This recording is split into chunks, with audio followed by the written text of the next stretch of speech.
Hello Benizens! Welcome back to my channel. So basically sa episode na ito, we will have two segments. Dahil na-unbox ko na actually yung aking air fryer pero hindi ko pa na-upload, so insert ko na lang dito sa ating episode na ito. So basically there will be two segments for this episode. One for air fryer unboxing and the other one we will be looking for the requirements for the application of NHA housing loan. So if you only want to watch the requirements for the NHA housing loan, so here is the timestamp of this vlog.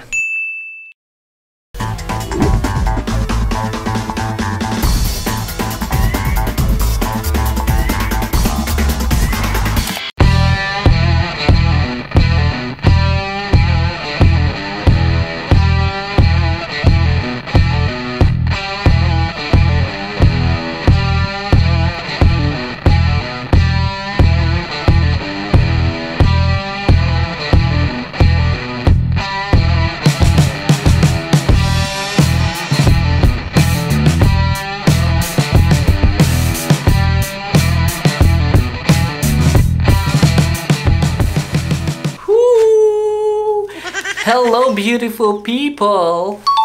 So, dapat dito yung lighting. Ito yung nakikita eh.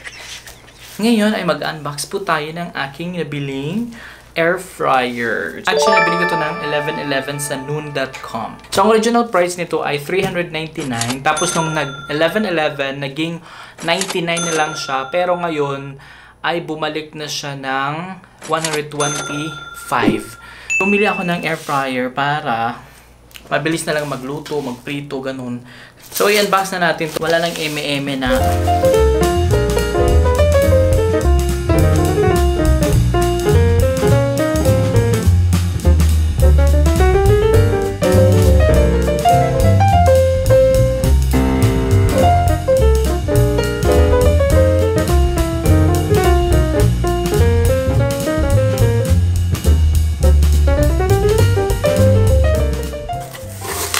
Most likely.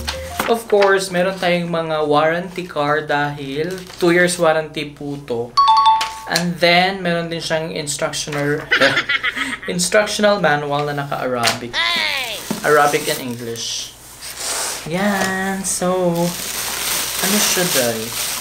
Medyo malaki naman siya. Medyo maliit lang. Uy! Naliliitan ako. Pero 3 liters today. Nikay ang brand. So actually guys, ganito siya. Meron siyang temperature o timer. Ito pala yung timer. Timer to, and then meron siyang power light. Meron din siyang kung nag-heat na siya. And then ito yung temperature timer. And then ito yung kanyang 2 years warranty po yan.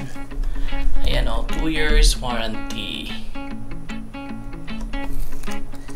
So, ayan. Ayan. Yay! Ito yung sa loob. Meron siyang ganito. Tawag dito, day. Yung parang tray niya. Ayan. Tapos, may paano. Tapos, ito na yung pan. Parang liit niya, day.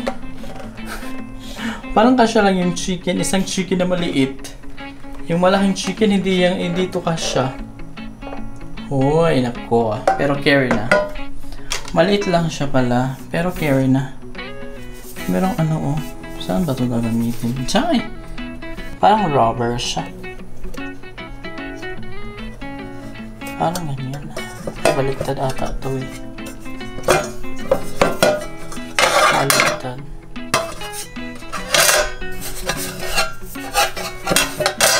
Ganito ata ito eh. Ganyan talaga ata ito. Para yung water andun lang sa ano. So, ang loob niya ay ito. Yung makikita natin sa loob. Meron siyang yan. Parang sa lutuan. Yan parang sa loob niya. Steel siya. Parang plastic lang. stick. I don't know.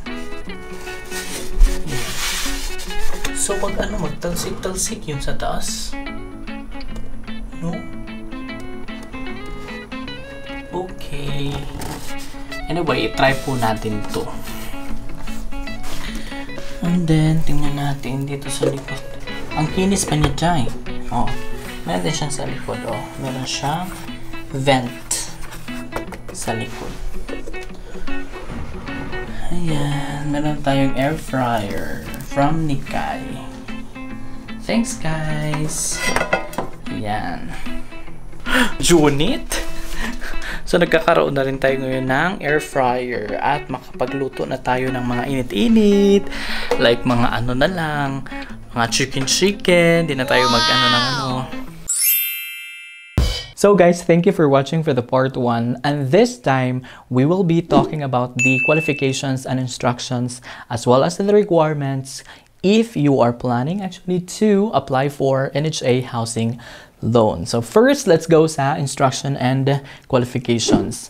Number 1, applicants must be a regular government employee or an overseas Filipino workers. So yun ngayon sinasabi natin, at least ngayon tayong mga OFW are qualified na or eligible na pwede na tayo mag-apply sa NHA housing loan, kasi before it was just government employee or uniformed personnel ang pwede makapag-apply. So tulad ng sinasabi ko sa last vlog, medyo mas maganda tong community na to dahil alam mo yung mga kapitbahay mo. Diba? So number 2, must have an updated payment of account if already an awardee of NHA. So if so happen na ikaw ay awardee na before ng NHA housing, so at least ang requirements ng NHA ay you are updated sa iyong mga bayad. So walang problema kung mag-avail ka nito. Number 3, he or she must not be more than 65 years of age at the date of application and not more than 70 years old at the time of maturity of the housing loan. So these requirements actually is just the same with pag-ibig. So kung mag-apply ka, dapat hindi ka lalagpas ng 65 years old at hindi dapat lalagpas ng ikaw ay magiging 70 years old nang mag-expire or mag-mature na ang iyong loan. So yun yung pangatlong requirements ni NHA. Number 4, if required government employee, he or she may avail the housing benefit within 1 year from date of retirement and shall pay an outright cash. So itong number 4 ay kung ikaw ay isang government employee. So i-leave na lang natin yan dahil for government employee and we are actually concerned more sa OFW. Number 5, if you are an eligible or qualified, you may fill out the application form here using the website or download the application to purchase house and lot form. You may also download the other requirements from the list provided below. So actually guys, I also put the link on the description below so that you can directly go sa link na yun and you can fill out if you feel like you are interested to apply for this housing loan. So number 6, based on the availability of the project listed on this website, choose your preferred housing projects. Click JIP project to check out available housing project. So this is the content I published recently wherein I show you the available locations for Luzon as well as Visayas and Mindanao. So if you haven't watched that video, you can go also to the description below. So I also put the link for that video so that you can watch as well. So number 7, for the mode of payment, the applicant may opt to pay through end-user financing, MTO, pag-ibig, or cash sale. For end-user financing or pag-ibig, kindly fill out NHA forms, pag-ibig forms, and all requirements stated in the checklist of requirements. For cash sale, staggered cash, in-house financing, or installment payment, kindly fill out NHA forms and all requirements stated on the checklist of requirements. So there will be forms that you need to fill out if you are interested into like end-user, kung gusto mong ipag-ibig siya. And then there will be also forms na i-fill out mo. So I will discuss with you itong sa NHA. If cash sale siya, so outright cash, bilhin mo kaagad siya, bayaran mo kaagad. And then the other one is staggered cash. So itong staggered cash is bibigyan ka ni NHA ng grace period for within 1 year, wala po yung interest na i-charge ni NHA doon sa amount ng house mo. But you have to make sure na dapat ma-fully paid mo siya in the span of 1 year. So, that 1 year, walang charges, walang additional interest rate, pero dapat ma-fully paid mo siya within a year. So, that's the staggered cash. Then the other one is in-house financing. So if you experience some problem or trouble sa pag-ibig, then you still have the chance to avail this NHA housing loan through the in-house financing. So you can directly have your loan sa NHA. So number 8, make sure your application form is notarized prior to the submission of documentary requirements. So here we go. Dapat naka-notarized po yung mga documents niyo the time na you will submit those documents sa NHA.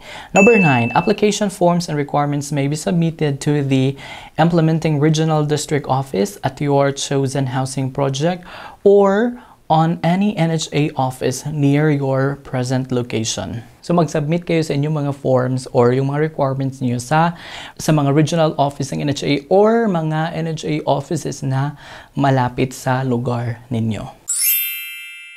So here we go, let's have now the requirements for this housing loan application. So unang-una, meron tayong mga documents na i-submit sa NHA. So what are those documents? Number 1 is, of course, the application form. If you are an OFW, mag-submit lang po tayo ng OEC or yung ating POEA contract. So yun yung ating gagamitin for this requirement. Then, proof of income. So actually, ang ating contract ay nag-contain na siya ng proof of income dahil nandun na rin yung ating mga sahod doon. Pero if you can provide separate document for that, then much better. Then next is certificate of active service. So this is actually applicable for uniformed personnel. Then next is proof of identity, civil status.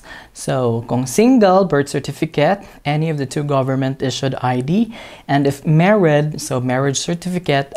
Kung legally separated, affidavit of separation in fact, then the other 2 government-issued ID. So if so happened that you decide that it would be at the end user, so through pag-ibig, so here are the requirements also. Number 1, you have to accomplish the form. And next is a proof of income. And sa ating mga OFW, hindi na siya masyadong issue. Meron na tayo niyan. Valid ID with signature. Okay? So those are the requirements under pag-ibig. So siguro i-required na lang kayo ng mga additional documents if ever na talagang mag-push through na yung loan nyo. So from seller or borrower, TCT, tax declaration, contract to sell, vicinity map, or the sketch map. So they may be asking for additional requirement. Ito po ay ang health insurance. So i-provide nyo na lang kung talagang nangangailangan sila ng additional requirements, which is the health insurance. So ito naman yung mga requirements prior sa pag-release ng loan.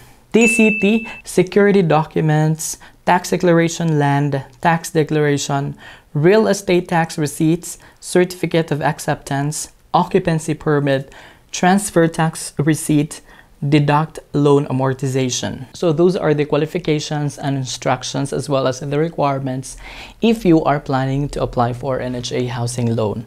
So just leave your comments below kung ano yung mga hindi nyo masyadong naintindihan or yung mga additional requirements na meron kayong mga clarifications so that I can also help you out kung paano natin sila ma-accomplish. So I hope that you learned something out from this video. If you do, allow me to ask a favor from you to subscribe to my channel. I-tap mo na yung notifications bell para ma-update ka every time na meron tayong bagong upload just like this video. So that's it for this episode. Have a great day and God bless po. Bye!